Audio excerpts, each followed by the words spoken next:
Sir Kejriwal గారికి ఖలిస్తానీ ఉగ్రవాదుల నుంచి బెదిరింపులు వస్తున్నాయి సార్. అలాగే వాళ్ళు ఈయన పైన ఆరోపణలు కూడా చేస్తున్నారు. 113 కోట్లు తీసుకున్నారని చెప్పేసి.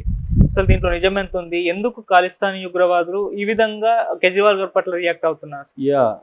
అదేదో అంటారు కదా, అసలే ఆయన ఇబ్బందుల్లో ఉన్నాడు.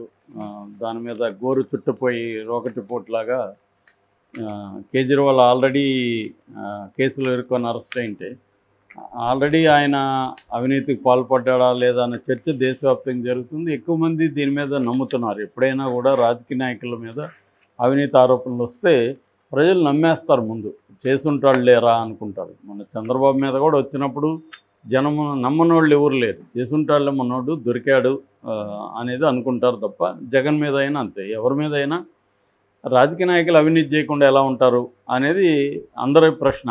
ఎందుకంటే వాళ్ళు ఒక్కొక్కరు మినిమం 100 కోట్లు ఖర్చు పెట్టే స్థాయికి అయిపోయింది ఇప్పుడు ఎన్నికలు. సో ఎక్కడి నుంచి వస్తాయి ఈ డబ్బులు? రెండోది, ప్రతి రాజకీయ నాయకుడు అధికారం ఉన్నది డబ్బు సంపాదించుకోవడానికి అనేది కూడా జనాలకి అన్నీ తెలిసిపోయింది. ఆయన మీద విదేశాల్లో కూడా ప్రచారం జరుగుతున్న టైంలో కొత్తగా ఖలిస్తాన్ ఉగ్రవాది అయిన గురుపత్వంత్ సింగ్ ఒక బాంబు పేల్చాడు. అదేంటంటే, మేము ఆయనకు 133,54,00,000 డబ్బులు ఇచ్చాము. సో ఆయన మా ఉగ్రవాది జైల్లో ఉన్నాడు, ఆయన పేరు దేవేంద్ర పాల్ సింగ్ బుల్లార్, ఆయన్ని విడుదల చేయిస్తానని చెప్పాడు. ఈ మీటింగ్ వచ్చి న్యూయార్క్లో ఒక గురుద్వారాలో మేము భేటీ అయ్యాము. సో 2014లో అప్పుడే ఆయన ఈ ప్రతిపాదన తీసుకొచ్చాడు, మా పార్టీకి ఫండ్ ఇవ్వండి. ఇది పార్టీ ఫండ్ అనే ఆయన కూడా చెప్పాడు, వ్యక్తిగతంగా తీసుకున్నాడని చెప్పలేదు. సో ఇప్పుడు ఏ కేసులో కూడా కేజ్రీవాల్ మీద వ్యక్తిగతంగా ఆయన డబ్బులు తీసుకున్నాడని రాలేదు, పార్టీ ఫండ్ కోసమనే వస్తుంది. సో ఆ రకంగా ఆయన ఇప్పుడు ఆరోపించడం సంచలనంగా మారింది. ఈ గురుపత్వంత్ సింగ్ ఎవరంటే, ఆయన 6 ఫర్ జస్టిస్ అనే ఒక సంస్థకి వ్యవస్థాపక అధ్యక్షుడు. తను ఇటు అమెరికా పౌరుడు, ఇటు కెనడా పౌరుడు కూడా. సో తను ఎప్పటి నుంచో అనేక విషయాల్లో స్పందిస్తూ ఉంటాడు. ఆ మధ్య కూడా కెనడాకి మనకి మధ్య ఇబ్బందులు వచ్చినప్పుడు కెనడాలో ఒక సిక్కు ఉగ్రవాదిని ఎవరో చంపితే దాన్ని రా ఏజెంట్లే చంపారని కెనడా ప్రధానమంత్రి ఆరోపించాడు. అప్పుడు కూడా ఈయన కూడా స్పందించాడు. ఈయన వార్నింగ్లు కూడా ఇచ్చారు ఇండియాకి, ఈ గురుపత్వంత్ సింగ్ ఇండియాలో మేము అరాచకాలు క్రియేట్ చేస్తామని. ఎప్పటి నుంచో ఖలిస్తాన్ అంటే సపరేట్గా సిక్కుల కోసం సపరేట్ రాష్ట్రాన్ని కావాలని కోరుకునే తీవ్రవాదులని ఖలిస్తాన్ ఉగ్రవాదులను పిలుస్తారన్నమాట. అయితే గతంలో కూడా మోడీకి వ్యతిరేకంగా, బీజేపీ ప్రభుత్వానికి వ్యతిరేకంగా అనేకసార్లు ఢిల్లీలో ప్రదర్శనలు జరిగాయి. దాన్ని ప్రధానంగా సిక్కు సంబంధించిన, అంటే పంజాబు, హర్యానా ఈ రాష్ట్రాల రైతులు ప్రధానంగా దాన్ని లీడ్ చేశారు. ఈ ఉద్యమాల వెనక కేజ్రీవాల్ ఉన్నాడన్న ఆరోపణలు కూడా బీజేపీ వాళ్ళు చేశారు. అంటే ఈయన ముందు నుంచి కూడా సిక్కు ఉగ్రవాదులతో కేజ్రీవాల్కి పరిచయాలు ఉన్నాయి అన్న కోణాన్ని ఇంతకుముందు కూడా బీజేపీ వాళ్ళు తీస్తారు. దానికి తగినట్టుగానే పంజాబ్లో కూడా ఆపు గెలవడం, పంజాబ్లో ఆపు పరిపాలన ఏర్పాటు చేయడం, దీనివల్ల కూడా బీజేపీ వాళ్ళు ఏంటంటే కేజ్రీవాల్ని దెబ్బతీయడం కోసం ఈ నెరేటివ్ని కూడా ముందు నుంచి తీసుకొస్తున్నారు. సో ఆ రకంగా ఇప్పుడు ఇదంతా కూడా బీజేపీ స్ట్రాటజీలో భాగంగానే ఈ పత్వంత్ సింగ్ కూడా ఇచ్చాడా, లేకపోతే నిజంగానే ఈయన డబ్బులు పార్టీకి తీసుకున్నాడా అనేది తెలియదు. ఇవాళ మనం చూస్తే అన్ని పార్టీలు, పొలిటికల్ పార్టీలు ఫండ్స్ ఎక్కడెక్కడ ఎవరెవరి దగ్గర తీసుకున్నారో మొత్తం లిస్టు ఓపెన్ అయిపోయింది. ఇవాళ సుప్రీంకోర్టు పుణ్యమాని ఓపెన్ అయిపోయింది. చివరికి నేను ఆస్తులమ్మి సినిమాలు తీసి పార్టీని నడుపుతున్నానని బేల మాటలు మాట్లాడే పవన్ కళ్యాణ్ కూడా 21 కోట్లు ఫండ్ వచ్చింది, ఏది ఎలక్ట్రల్ బాండ్ ద్వారా. మేఘా వాళ్ళు కూడా ఇచ్చారు అతనికి. అంటే 21 కోట్ల ఫండ్ వచ్చిన విషయాన్ని ఇప్పటివరకు అతను చెప్పలేదు. ఎక్కడ చెప్పకుండా నేను అమ్ముతున్నాను, ఆస్తులు అమ్మి కడుతున్నాను, సినిమాలు చేయకపోతే నేను పార్టీని నడపలేను, ఈ డ్రామాలు ఆడుతున్నాడు అతను కూడా, పవన్ కళ్యాణ్ కూడా. రెండోది ఏమంటే, 0 బడ్జెట్ పాలిటిక్స్ చేస్తానన్నాడు. మరి ఎందుకు నీకు పార్టీకి అంత ఫండు అంటే, ఎయిర్ప్లైన్లో తిరగాలి, ఇక్కడ నుంచి విజయవాడకి వెళ్తే కూడా ప్రత్యేక విమానంలో వెళ్ళాలి, ఇవన్నీ ఎక్కడి నుంచి వస్తాయి?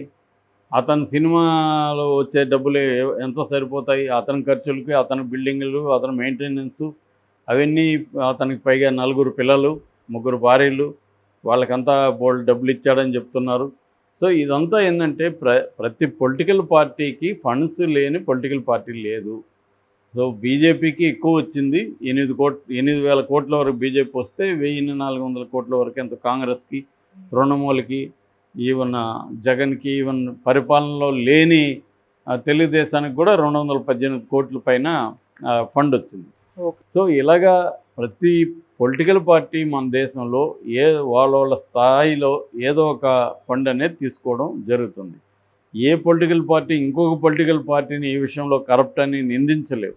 ఎందుకంటే ఎవడైనా ఒక కంపెనీ వాడు నీకెందుకు ఇస్తున్నాడు ఫండు అంటే నువ్వు ఆ కంపెనీకి మేలన్నా చేయాలా లేదా భయం అన్నా పెట్టాలి. ఈ రెండు లేకుండా వాళ్ళు ఎందుకు ఇస్తారు? ఇప్పుడు for example CM Ramesh Congress 30 కోట్లు ఇచ్చాడు, అందరూ ఆశ్చర్యపోయారు. అతను బీజేపీలో ఉన్నాడు, తెలుగుదేశం మనిషి, అతను కాంగ్రెస్కి ఎందుకు ఇచ్చాడని. దాని మీద రీసెర్చ్ చేస్తే తెలిసింది ఏంటంటే ఈ రిత్విక్ కన్స్ట్రక్షన్ కంపెనీ ఏదైతే ఉందో ఇది హిమాచల్ ప్రదేశ్లో ఒక 1000 కోట్ల ప్రాజెక్టు చేపట్టింది. హిమాచల్ ప్రదేశ్లో కాంగ్రెస్ అధికారంలో ఉంది కాబట్టి అక్కడ ఆయనకి మేలు చేశారు కాబట్టి కాంగ్రెస్కి ఆయన 30 కోట్లు ఇచ్చాడనేది ఎస్టాబ్లిష్ అయింది. ఇలాగా ఇప్పుడు అనేక జర్నలిస్ట్ పత్రికలు ఇండియన్ ఎక్స్ప్రెస్ కానీ, మింట్ కానీ, న్యూస్ మినిట్ కానీ, తర్వాత న్యూస్ లాండ్రీ కానీ, న్యూస్ క్లిక్ కానీ, ఇలాంటి అనేక సంస్థలు, ద వైర్ కానీ, ద ప్రింట్ కానీ, ఇలాంటి అనేక సంస్థలు ఇప్పుడు ఈ విషయాలంతా తవ్వు తీస్తున్నాయి. ఒక సిండికేట్ లాగా జర్నలిస్టులు ఫామ్ అయ్యి వరుసగా రీసెర్చ్ చేసుకుంటూ లింక్ పెడుతున్నారు ఫండ్కి, వీళ్ళ యాక్టివిటీస్కి. అంటే ఒక కంపెనీ ఏం చేస్తే వాళ్ళు ఎందుకు ఫండ్ ఇచ్చారు, దాని లింక్ ఏంటి, గవర్నమెంట్ వాళ్ళకి ఎలాంటి ఫేవర్లు చేసింది అనేది కంప్లీట్గా పెడుతున్నారు. మనకి ఇదే కేసులో బీజేపీ ఇన్ని నీతులు చెప్పే బీజేపీ ఇదే కేసులో ఇన్వాల్వ్ అయిన అరబిందో ఫార్మా డైరెక్టరు శరత్ చంద్రారెడ్డి దగ్గర 55 కోట్లు బీజేపీ తీసుకుంది. సో మరి అతన్ని సేవ్ చేసినట్టే కదా. శరత్ చంద్రారెడ్డిని సేవ్ చేయకపోతే అతను ఎందుకు ఇస్తాడు 55 కోట్లు? అందుకనే అతను అప్రూవర్గా మారాడు. బెయిల్ వచ్చేసింది. బెయిల్ని కూడా ఈడీ కౌంటర్ చేయలేదు. బెయిల్ ఇవ్వద్దని కోర్టును అడగలేదు. ఈడీ సైలెంట్గా ఉన్నింది. ఇవన్నీ ఉన్నాయంటే క్లియర్గా ఈ ఫండ్కి అయితే లింక్ ఉంది. ఇలాగా ఇప్పుడు ఏ పొలిటికల్ పార్టీ కూడా తమ పార్టీకి ఎవరు ఫండ్ ఇచ్చినా తీసుకునే పరిస్థితి ఉన్నాయి, కానీ కాదనే పరిస్థితి లేదు. అలాగా ఇతను ఇచ్చుంటే ఇప్పుడు ఏంటంటే ఇతని ఆరోపణ తప్ప దీనికి ఆధారాలు ఏం లేవు. ఇతను 133 కోట్లు ఇచ్చినట్టుగా ఆధారం ఏమన్నా ఉందా?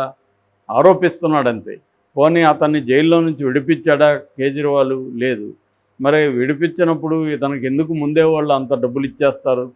విడిపించినాక ఇస్తాం కొంత, ఇప్పుడు కొంత ఇస్తామనే కదా ఎవడన్నా చెప్తాడు. సో ఇదంతా కూడా ఏంటంటే ఎవడు ఏ ప్రయోజనాల కోసం ఇస్తున్నాడు, టైమింగ్ కూడా ఇంపార్టెంట్. ఇప్పుడే ఎందుకు చెప్పాడు? 2014లో కలిసి 10 ఏళ్ళకు ముందు కలిసాను అంటున్నారు. ఇప్పుడు ఎందుకు చెప్పాడు వాడు అంటే దీని వెనక కూడా బీజేపీ ఉందా అన్న డౌట్లు అయితే వస్తున్నాయి. సో ఏదేమైనా కేజ్రీవాల్ని దెబ్బ కొట్టడం అనేది బీజేపీకి అవసరం. దీని మీద అయితే తీవ్ర వ్యతిరేకత వస్తుంది. కేజ్రీవాల్ని అరెస్ట్ చేశాడు లేదని పక్కన పెడితే కరెక్ట్గా ఎన్నికల ముందు దీన్ని తీసుకువచ్చి కేజ్రీవాల్ని బంధించడం ద్వారా కేజ్రీవాల్ అండ్ ఇండియా టుడే కూటమి విన్నింగ్ అవకాశాలని దెబ్బతీయడం కోసమే మోడీ చేస్తున్నాడు. మోడీకి భయం అయితే ఉంది, తాము గెలవలేమో అనే భయం కూడా ఉండకపోతే కేజ్రీవాల్ మహా అంటే 2-3 రాష్ట్రాల్లో ఆయన ప్రభావితం చూపగలడు. దానికే భయపడి అతను అరెస్ట్ చేయాల్సిన అవసరం ఏముంది అనేది ఎక్కువ మంది అడుగుతున్నారు. కొంతమంది ఏమో అతను కుంభకోణంలో ఉంటే అరెస్ట్ చేయకూడదా అని అమాయకంగా ప్రశ్నిస్తున్నారు. అలాంటి అమాయకమైన ప్రశ్నించే వాళ్ళకి ఒకసారి బీజేపీ చరిత్రని పోయి చదవంటారు బాబు అని సలహా ఇవ్వాలి. ఎందుకంటే ఎవరు నేరాలు చేసినా, ఎవరు ఫైనాన్షియల్ ఫ్రాడ్స్ చేసినా వాళ్ళు బీజేపీలోనో లేకపోతే ఎన్డీఏలోనూ చేరితే వాళ్ళు మిస్టర్ క్లీన్ అయిపోతారు. నిన్న కాంగ్రెస్ కూడా ఆరోపించింది ఏంటంటే కాంగ్రెస్ ముక్త కాదు మీరు కోరుకునేది, కాంగ్రెస్లో ఉండే అవినీతి ముక్త. అంటే కాంగ్రెస్లో ఉండే అవినీతి పరులంతా మీరు చేర్చుకుంటున్నారు. వాళ్ళు ఒక్కసారిగా మీ పార్టీలోకి రాగానే వాళ్ళు దాని ఏమంటారు వాషింగ్ మిషన్లోకి వచ్చినట్టుగా క్లీన్ అయిపోతున్నారు అనేది చెప్తున్నారు. ఒక అజిత్ దోగి కావచ్చు, ఒక అశోక్ చౌహాన్ కావచ్చు, ఒక చంద్రబాబు ఇప్పుడు వెళ్ళాడు. మొన్నటి వరకు చంద్రబాబును కూడా అన్నారు, చంద్రబాబు వెళ్ళినాక ఇంకా అతను క్లీన్ అవుతాడు. తర్వాత మన దేవేగౌడ, ఇలాగా అనేక మంది ఉన్నారు. అనేక మంది బీజేపీలోకి వెళ్తే సృజన చౌదరి, సీఎం రమేష్ వీళ్ళ మీద కూడా బోల్డ్ ఆరోపణలు వెళ్ళాయి. వాళ్ళు బీజేపీలోకి వెళ్ళగానే వాళ్ళు మిస్టర్ క్లీను. రఘురామరాజు 100 కోట్లు బ్యాంకులకి ఎగ్గొట్టాడన్నారు. ఆయన బీజేపీకి అనుకూలంగా ఉండి అక్కడ బీజేపీకి ఏం కావాలో ఢిల్లీలో చూసుకుంటుంటే ఆయన జోలికి రాలేదు. నిన్ననే గాలి జనార్దన్ రెడ్డి చేరాడు. అతను ఎన్ని వేల కోట్లు అవినీతి ఆరోపణలు ఉన్నాయి, జైల్లో కూడా ఉండొచ్చాడు. ఆ మధ్య జడ్జికి బెయిల్ కోసం 200 కోట్లు ఇచ్చాడు. మరి అతన్ని ఎలా చేర్చుకున్నారు బీజేపీలో? అతను ఎట్లా మిస్టర్ క్లీన్ అయ్యాడు? ఇలాంటివి బీజేపీని ఎవరైనా అడిగితే దేశద్రోహి, లేకపోతే ఇతను హిందూ మత వ్యతిరేకి ఈ మాటలు మాట్లాడుతున్నారు తప్ప చర్చించట్లేదు విషయాల్ని. సో క్లియర్గా ఈ కేజ్రీవాల్ మీద ఖలిస్తానీ ఆరోపణల వెనక కూడా బీజేపీ ఉందనేది ఎక్కువ మంది ఆరోపిస్తున్న విషయం.